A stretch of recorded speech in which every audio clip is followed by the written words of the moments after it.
Намаз 26. Фазл бин Хасан Замри рахматуллахи алейхиден риваят. Зубайр бин Абдул-Муталибтин екі қызының бірі Умми Хакам же Субаға радиаллаху анхума бұл хадисті айтышады. Пайғамбар саллаллаху алейхи вассаламның алдына тұтқындарды алып келішті.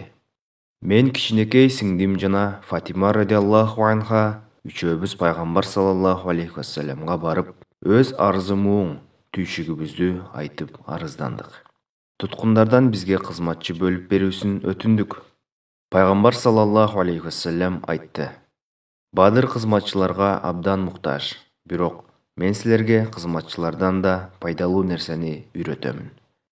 Ар намаздан кейін 33 жолу Аллаху акбар, 33 жолу Субханаллах, 33 жолу Алхамдулиллах, бір жолу لا إله إلا الله وحده لا شريك له له الملك وله الحمد وهو على كل شيء قدير деп айтқыла.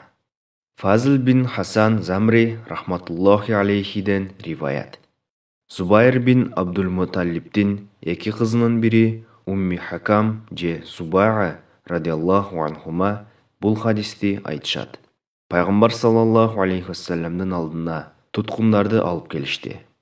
Мен кішінекей сіңдім жана Фатима радиаллаху анха үшеуміз пайғамбар саллаллаху алейхи вассаламға барып, өз арызымуың түйшігімізді айтып арыздандық. Тұтқындардан бізге қызматшы бөліп берусін өтіндік. Пайғамбар саллаллаху алейхи вассалам айтты: Бадыр қызматшыларға абдан мұқтаж, бирок мен сілерге қызматшылардан да пайдалуу нәрсени үйрөтөмүн. Ар намаздан кейін 33 жолу Аллаху акбар, 33 жолу Субханаллах, 33 жолу Алхамдулиллах, бір жолу لا إله إلا الله وحده لا شريك له له الملك وله الحمد وهو على كل شيء قدير деп айтқыла. Фазл бин Хасан Замри рахматуллахи алейхиден риваят.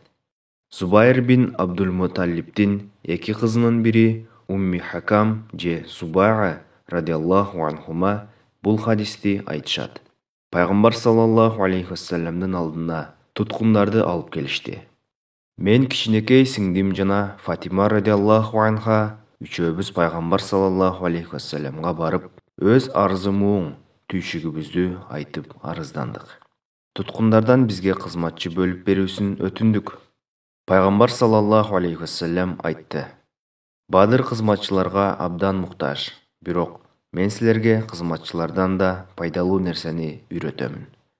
Ар намаздан кейін 33 жолу Аллаху акбар, 33 жолу Субханаллах, 33 жолу Алхамдулиллах, бір жолу لا إله إلا الله وحده لا شريك له له الملك وله الحمد وهو على كل شيء قدير деп айтқыла. Абу Дауд.